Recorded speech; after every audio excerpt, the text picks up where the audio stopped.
Mwanamuziki nguli wa hip hop nchini Tanzania Joseph Mbilinyi, mbunge mstaafu wa Mbeya, pia unaweza kumuita Mr. 2 aka Sugu, amempongeza mwanamuziki mwenzake Komando Jide kwa mapambano makubwa ya muziki wa Bongo Flava kwa miaka 25 na kuamua kuandika kitabu cha historia na mapito aliyowahi kuyapitia. Sugu ameeleza ukomando wa JD katika miaka hiyo 25 katika maisha yake ya muziki na kuwataka watu wengine mastaa kwenye siasa. Kwa mfano Mheshimiwa Nape akamtaja kwamba kuwa na kitabu ambacho kinaweza kikawapa hamasa wale wengine ambao wanapita katika changamoto, lakini pia wataelewa namna kujinasua katika changamoto hizo ili kuendelea mbele zaidi. Msikilize hapa kizungumzo wakati wa uzinduzi wa kitabu hicho cha JD katika miaka 25 ya muziki wake. Ninachomfurahia dada yangu hachoki. Yaani wewe utapotea kama wakati ule mimi ilikuwa mambo ya kizingua tu hapa naingia zangu mtoni kidogo. Nitakaa huko miaka 2-3 ukirudi Jide yuko vile vile na album nyingine bado anakimbiza watu.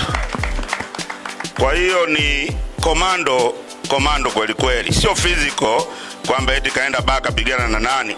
Ni komando kwenye kupambania maisha yake, komando kwenye kupambania anachokiamini, ikiwemo namna alivyopambania muziki wa Bongo Flava.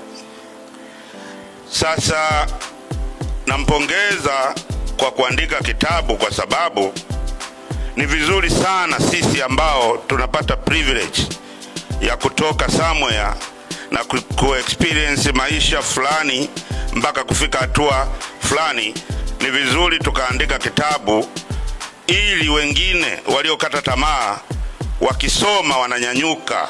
Mtu anakuwa anadhani kwamba labda ameshakwama kila kitu, lakini akichukua kitabu cha JD akasoma akaona, anaweza akakuta kwamba mwaka fulani JD alipitia changamoto kama ambayo anapitia saa hizi na akajifunza kwamba aliitatua namna gani hiyo changamoto. Kwa hiyo vitabu vina umuhimu sana kwa watu. Nape uandike kitabu chako, ila usiweke ile content ulioongea kule Singida.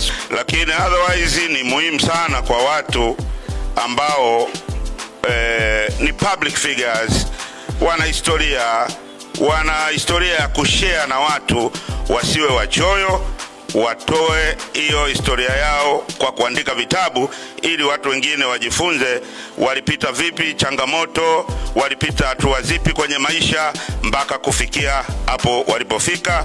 My sister Lady JD, hatujakutana barabarani, tunafahamiana miaka mingi sana.